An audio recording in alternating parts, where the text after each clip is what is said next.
नमस्कार बच्चों। जैसा कि पिछली कक्षा में हमने कवि जयशंकर प्रसाद जी के जीवन परिचय के बारे में अध्ययन किया। आज हम जयशंकर प्रसाद जी की कविता पैसोलो की प्रतिध्वनि का अध्ययन करने जा रहे हैं। इस कविता में कवि जयशंकर प्रसाद जी ने पिछोला झील में महाराणा प्रताप के ओजस्वी स्वर की अनुगूंज का वर्णन करने से पूर्व वहाँ के उदास निराश परिवेश का चित्रण किया है। तो देखिए क्या है। अरुण करुण बिंब वह निर्धूम भस्म रहित ज्वलन पिंड, विकल विवर्तनों से विरल परिवर्तनों से श्रमित नमित सा पश्चिम के व्योम में आज निर्वलंब सा। देखिए क्या है। अरुण, अरुण का मतलब है लाल, यानी सूर्य का सारथी।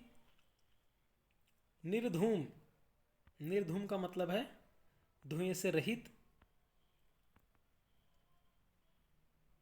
विवर्तनों से, विवर्तनों से मतलब चक्कर लगाने से। परिवर्तनों से अर्थात निरंतर या गतिशील। विकल, विकल मतलब बेचैन या उत्साह शून्य, व्याकुल। व्योम में आज निर्लंबन सा, व्योम मतलब आकाश। देखिए कवि कह रहे हैं कि अस्ताचलगामी सूर्य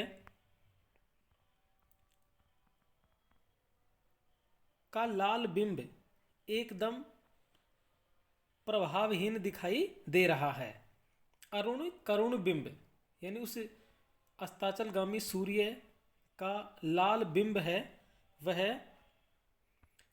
निर्धूम भस्म रहित ज्वलन पिंड, एकदम प्रभावहीन दिखाई दे रहा है।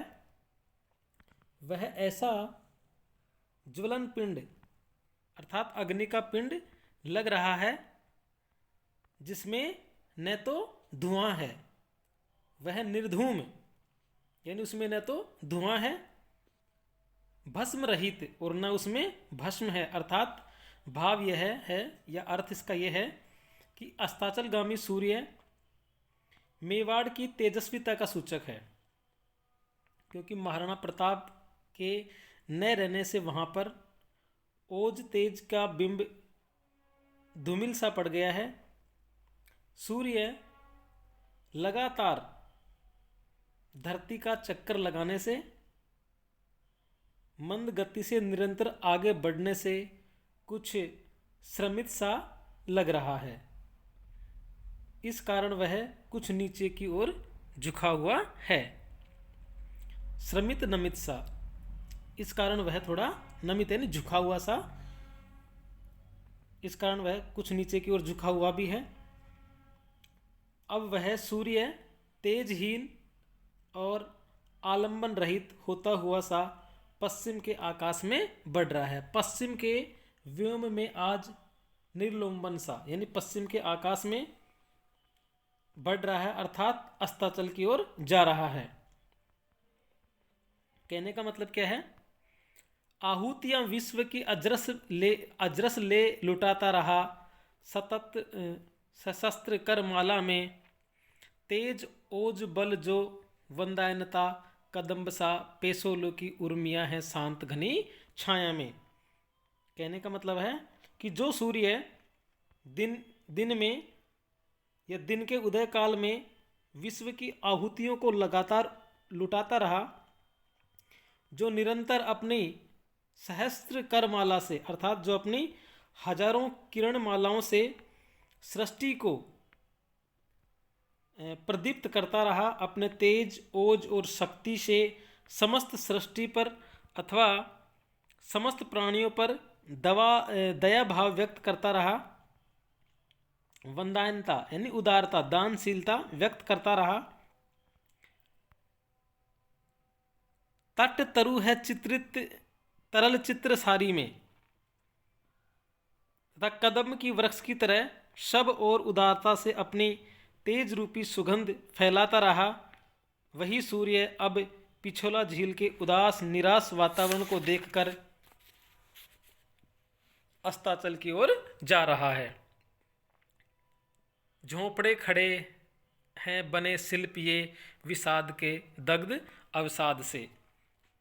उधर पिछला झील की जो लहरें हैं, पेसोलो की उर्मियाँ हैं शांत, अर्थात पेसोलो जो पिछला झील है उसकी उर्मियाँ अर्थात लहरें भी अब क्या हैं, बिल्कुल एकदम शांत हैं, उनमें कोई हलचल नहीं है। घनी छाया में तट तरु है चित्रित तरल चित्र सारी में, और उस झील के चारों ओर तटों पर सुंदर छायादार वृक्षों की घनी छाया फैल रही है।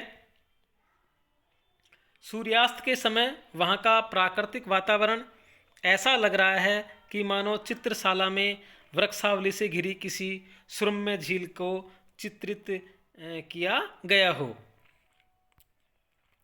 भाव यह है कि मेवाड़ में महाराणा प्रताप के ओजस्वी एवं साहसी कार्यकलापों के न रहने से पिछोला झील में निराशा छाया रूप में फैल रही है। उसे देखकर सूर्य भी मानो निराश होकर अस्ताचल की ओर जा रहा है, इसी कारण उसका बिंब अरुण करुण है, अर्थात लाल दिखाई दे रहा है। तो आगे देखिए, झोंपड़े खड़े हैं बने शिल्प ये विषाद के दग्ध अवसाद से, धूसर जलद खंड भट्ट पड़े हैं जैसे विजन अनंत में। आगे देखिए क्या है, कवि कह रहे हैं कि जो पिछोला झील की तरंगें आज भी उसी तरह क्या है, तरंगित हो रही हैं, परंतु वहाँ पर आज वह शौर्य और साहसी परिदृश्य दिखाई नहीं दे रहा है। आज पिछोला झील के पास जो झोंपड़ी या पुराने मकान खड़े हैं, देखिए झोंपड़े खड़े हैं बने शिल्प ये विषाद के, अर्थात पिछोला झील के आसपास में जो झोंपड़े या पुराने मकान खड़े हैं वे मानो राजपूती शिल्प के अंतिम विषाद में चिन्ह हैं, अथवा पराधीनता रूपी उदासी एवं बेचैनी से जले हुए और कालिमा से घिरे हुए हैं। दूसरा जलद खंड भट्ट पड़े हैं जैसे विजन अनंत में।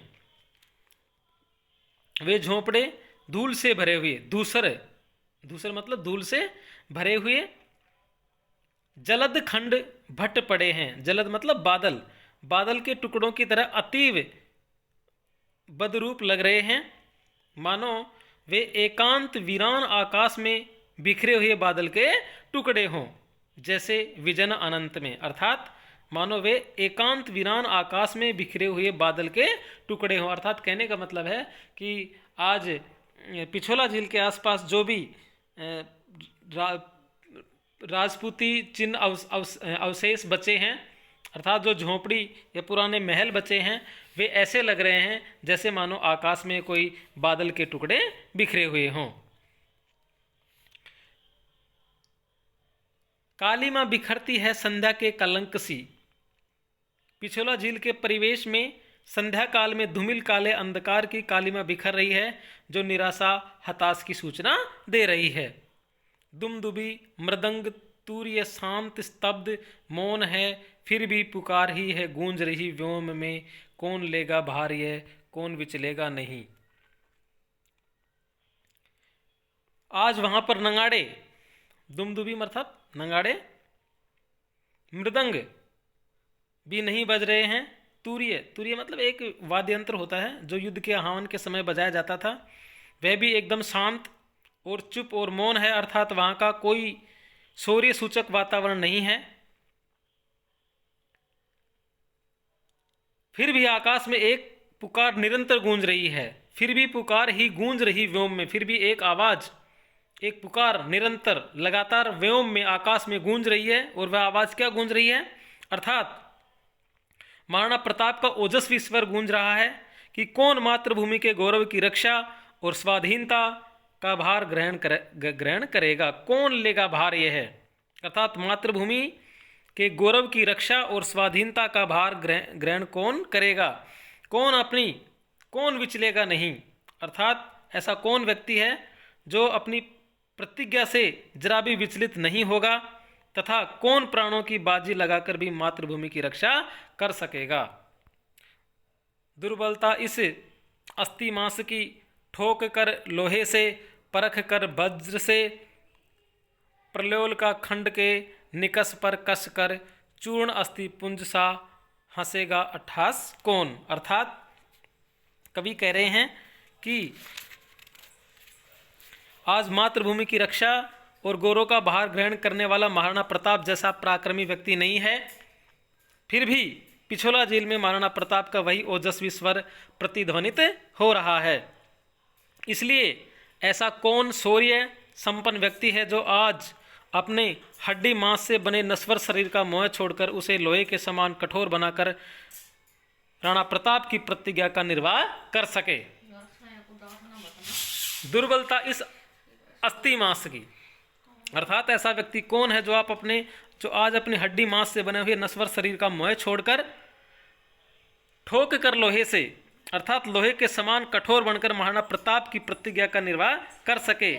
ऐसा कौन व्यक्ति है जो अपने शरीर को परख कर वज्र से, अर्थात अपने शरीर को वज्र के समान कठोर बनाकर और प्रलोल का खंड के निकष पर कसकर, अर्थात प्रलयकालीन चमचमाती हुई बिजली रूपी कसौटी पर कसकर उसे अप्रतिहत बना सके तथा हड्डियों के चूर्ण के समान चूर्ण अस्थि पुंज सा हंसेगा अट्टहास कौन।